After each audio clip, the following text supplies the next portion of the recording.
Welcome to In Search of Catholic School Excellence, the show where we spotlight the programs, people, and practices making a real difference in Catholic education today.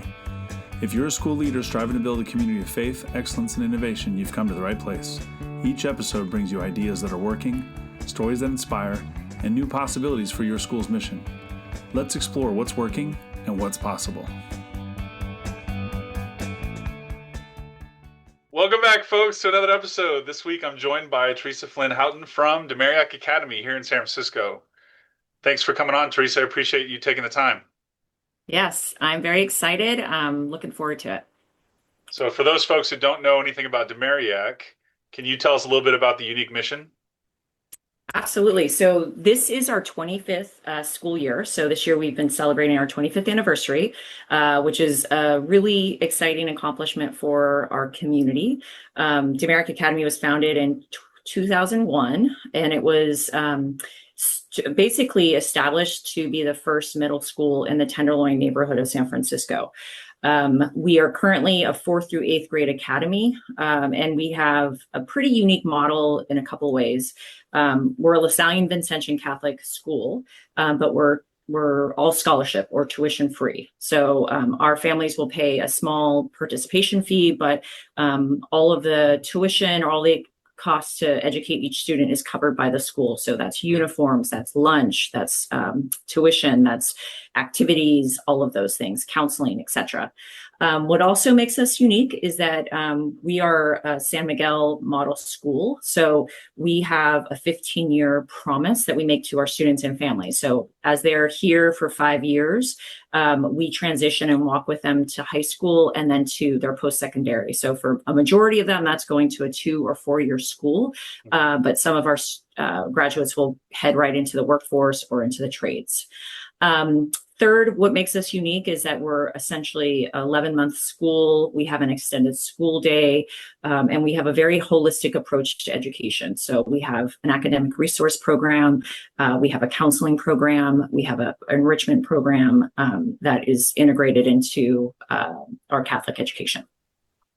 Wow, and that's, walking with a family for 15 years is a pretty big commitment. But so nice that they get that support. So it's not only that they're having wonderful education at your spot, but they're getting that support in high school and then beyond too. How do you decide on those families? How does that? Obviously, they're coming from the Tenderloin, but if you're going to put an investment into 15 years with somebody, that's a real rough job interview. Yes. It's a pretty extensive process.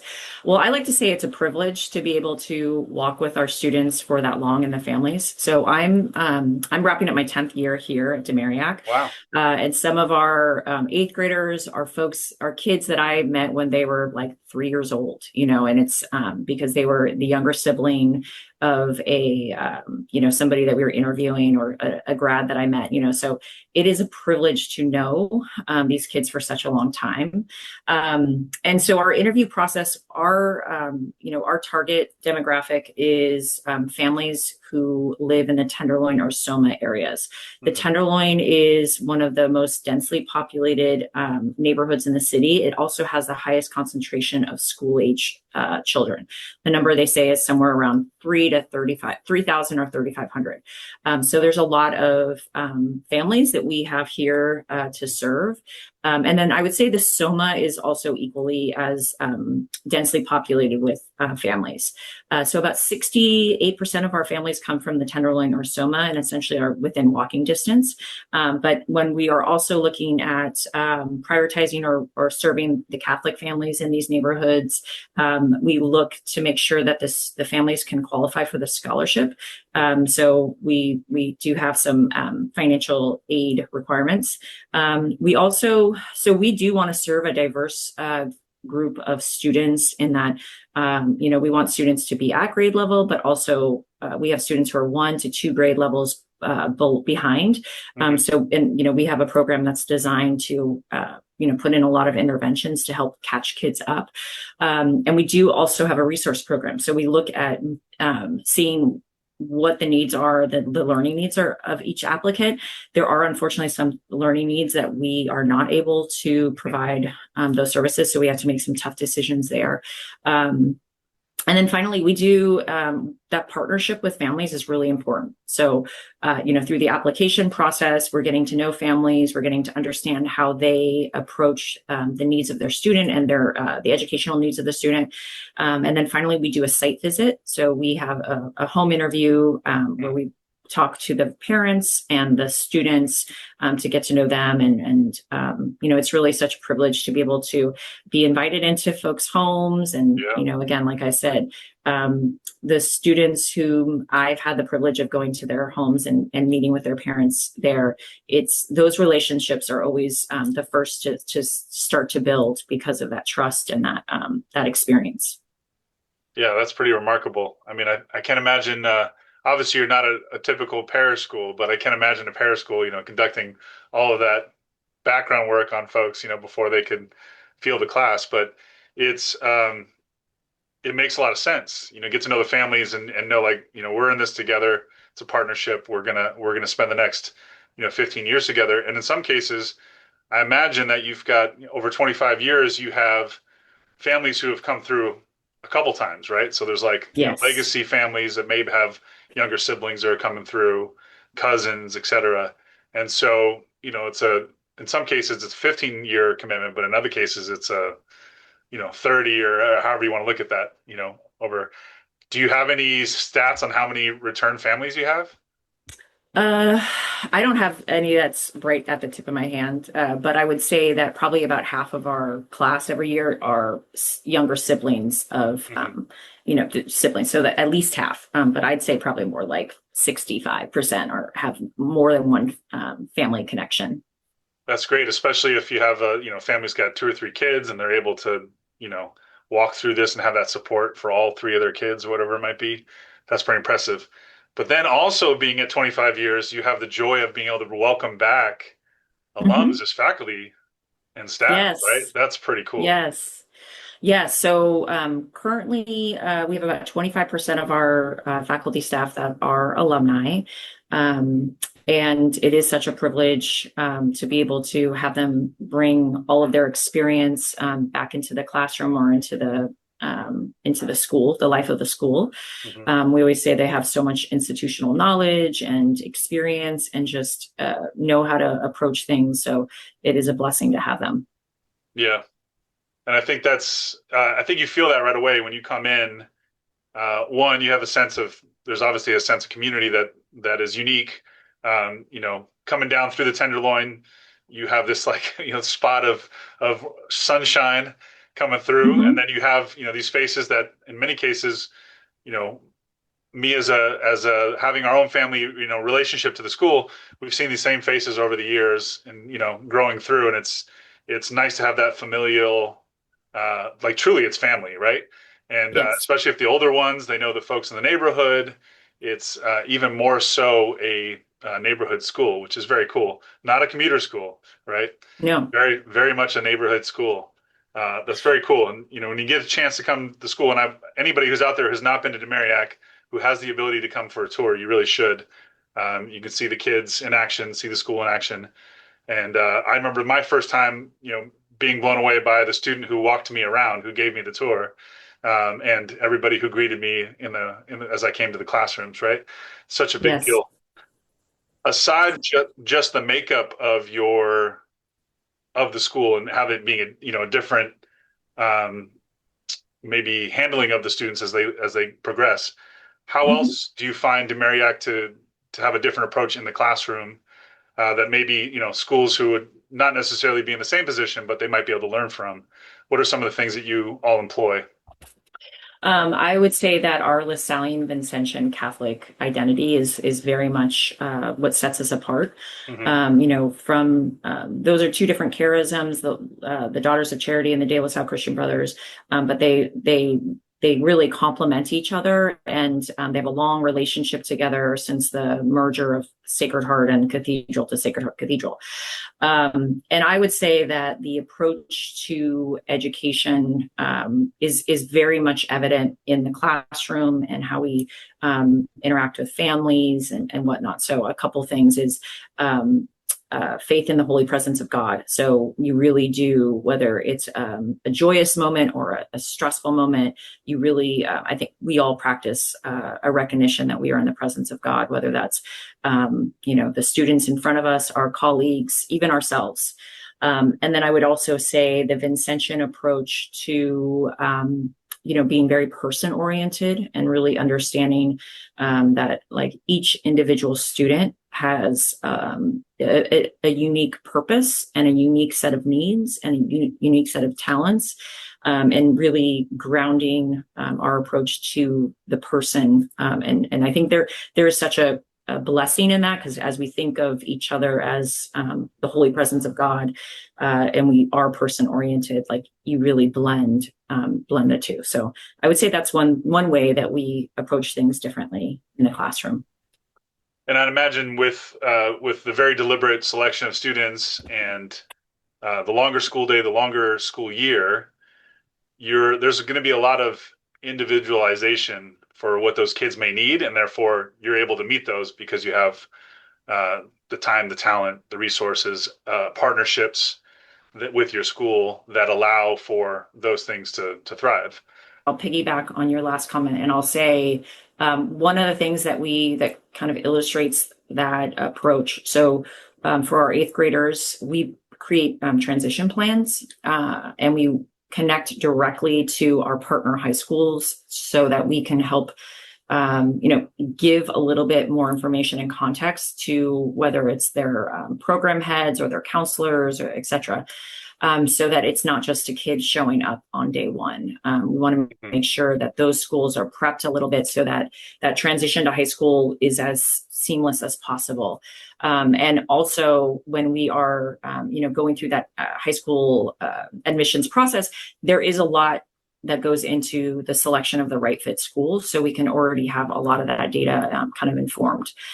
So I think that's like a great example of sort of that different approach, and the fact that we take the time to connect with those high schools so that first of all, there's an adult on that campus that knows our kids, knows a little bit about them, a little bit about their personality, some of their strengths, some of their, how resilient they are in other ways. So, and then going to partnerships, I think one of the greatest things about Marillac is our place in the Tenderloin.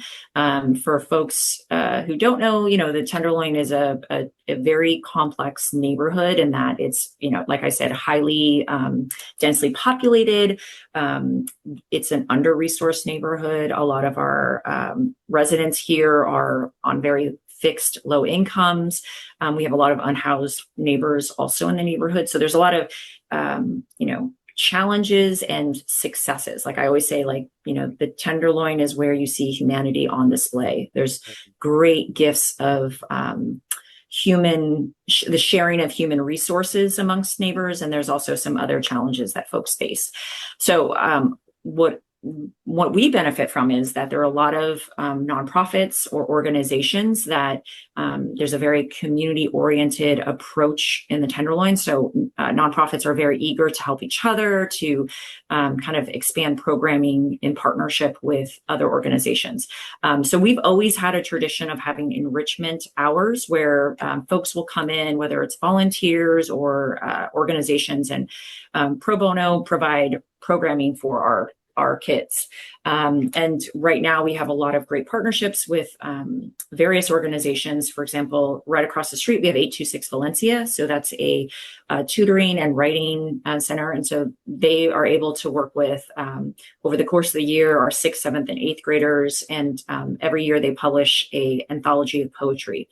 It's a collaboration between our two organizations. In addition to that, we have a partnership with Glide. So our motto is enter to learn, leave to serve. Integrated into our program, we want to make sure our students see themselves as agents of change in service to others. And so we want to make sure that they have that skill. So we partner with Glide, and our kids will go and do a morning of service at Glide twice a year.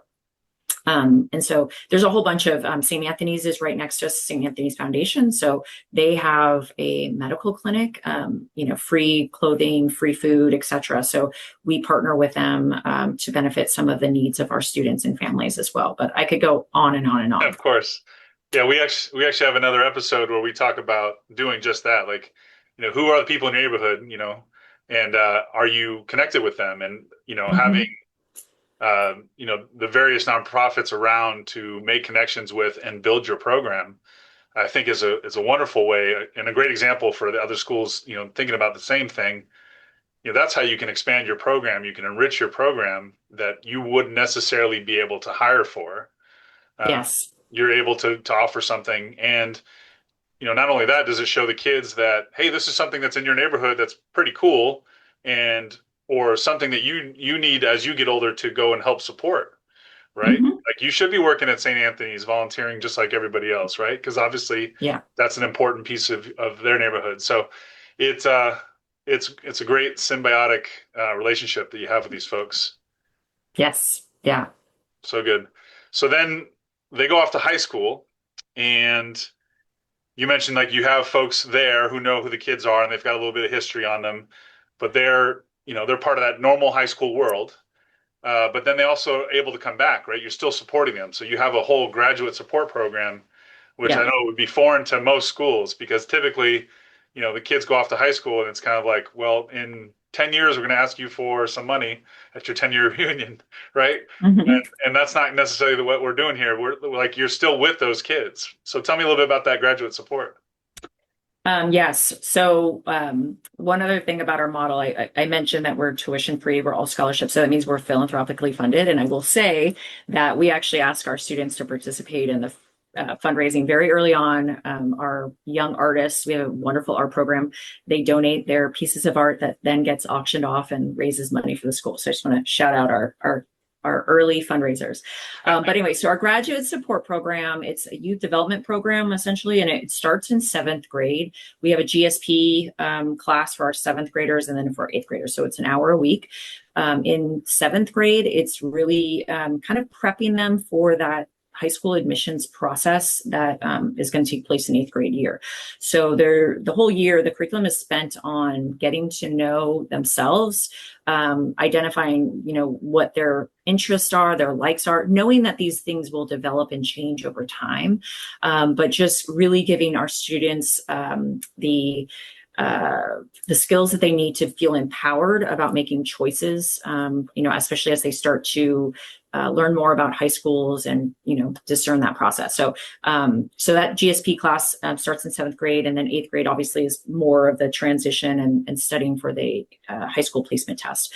But as our students graduate, they are, becoming alumni, and they are members of our graduate support program.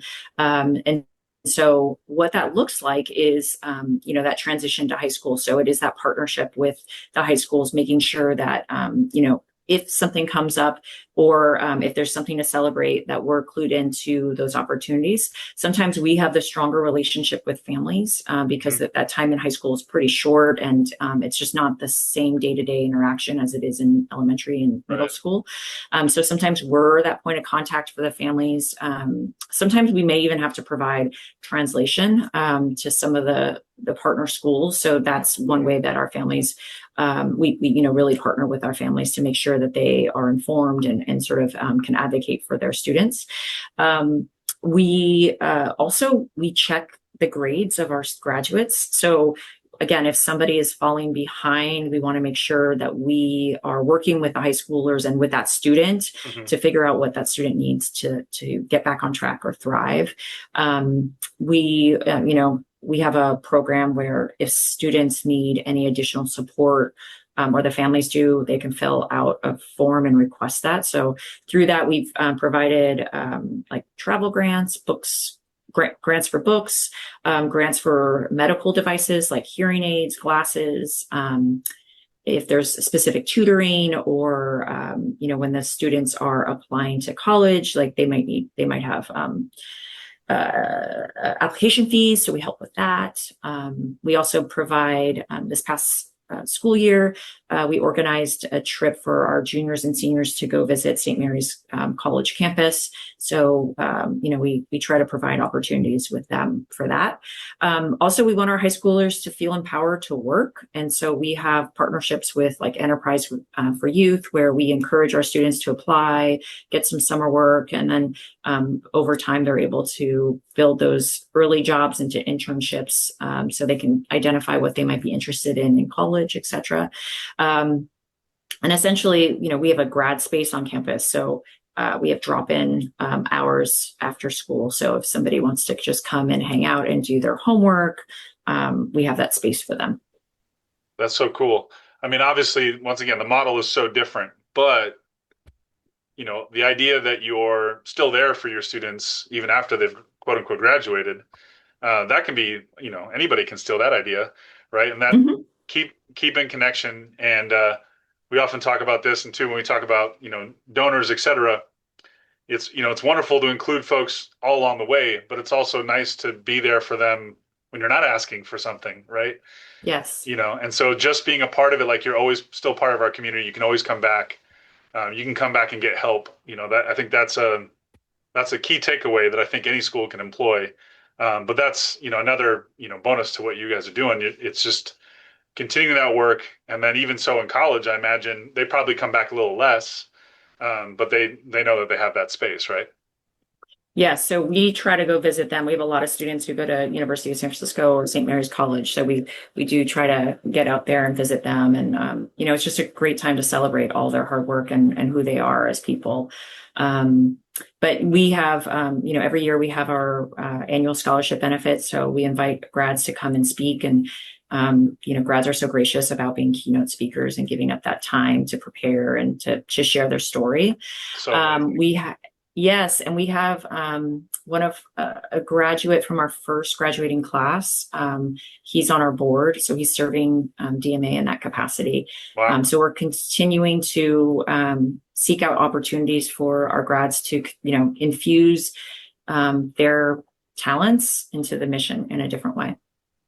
Yeah, and it's a wonderful event that gets put on. We go every year, and the kids singing is always a big highlight of the Mm-hmm. show, of course.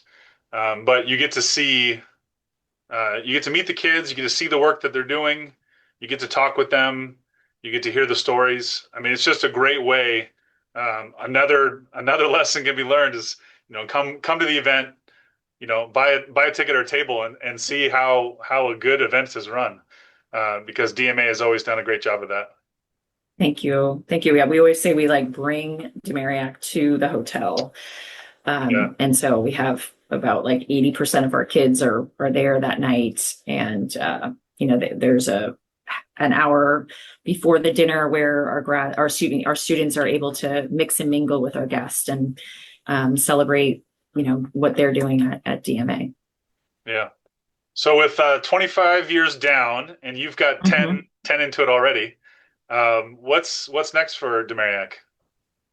So for Demariac, we are I think sustainability is always something that I have in my head and my bailiwick. So, Mhm. continuing to find partners to ensure sustainability is a big thing. But for the academy itself, I think it's continuing to meet the needs of the students we want to serve in our neighborhood. Over the next year, we'll go through a strategic planning process to identify what are some of the core priorities for us in the next 3 to 5 years.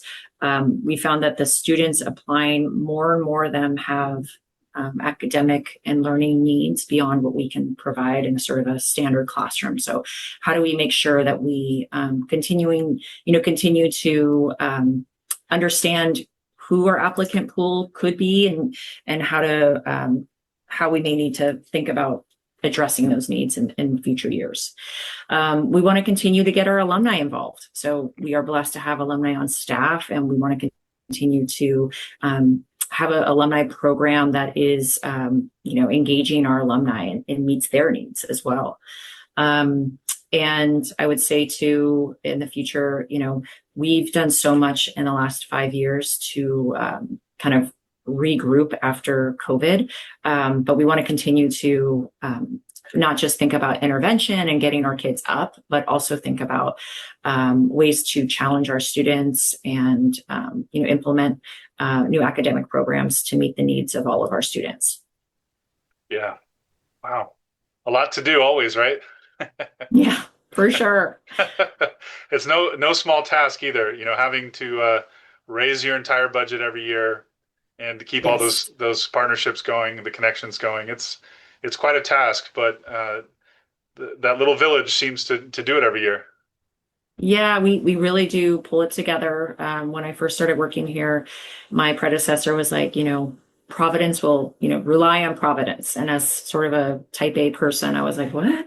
How can we do this? But, I know that my team here is, really talented, and we all put in a really, we put in a lot of effort. And so then I know that we can just rely on God, and we figure it out every year. Yeah. Well, what would be, I guess you can take this either direction, whichever way you want to go. What would be a final thought, or what's something you're most excited for as far as the Marillac world goes going forward? Well, we will have a transition in our principalship next year. And so we have a woman coming in who has many years of being a principal at a Vincentian school. So I think, it's exciting to have just new leadership and new energy and new colleagues. So I'm excited about that. And then, I think what brings me a lot of joy is really getting to know our students.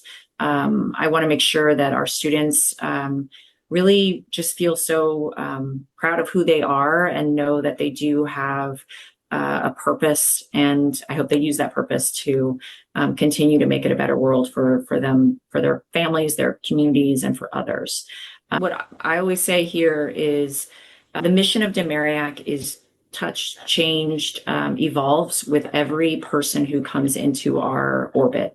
And every person who comes into our orbit is changed, grown, evolved because of the mission of Marillac. And so, my hope is that as our eighth graders go into their high schools, they're, infusing their high schools with the LaSalle Vincentian Catholic energy that has been bestowed upon them here, and the same for all of us as we go into the world as well. Yeah. So cool. Well, thanks for sharing that story. We want folks to go check out demarillac.org. Is there anything else they should look at if they're trying to find out more about the school? I think come by and visit. The Tenderloin has a lot of great restaurants, all different sorts of cuisine. So come make a day of it. Come stop by for a tour with our student ambassadors, and then go grab a great bite to eat somewhere in the neighborhood. Yeah, I really encourage everyone to do that. You as you just said, your life will be changed. Yes, yes. All right. Well, thank you, Theresa. I really appreciate you spending the time with us today, and for sharing the story of Marillac. Sure. Thank you so much, Thomas. I really appreciate it. Thanks for joining us on In Search of Catholic School Excellence. We hope you heard something inspiring or something you'd like to try at your own school. Please share this episode and leave a review to help others find us. To see how we can support your journey toward excellence, visit ilovemytechteam.com. Until next time, celebrate what's working and keep reaching for what's possible.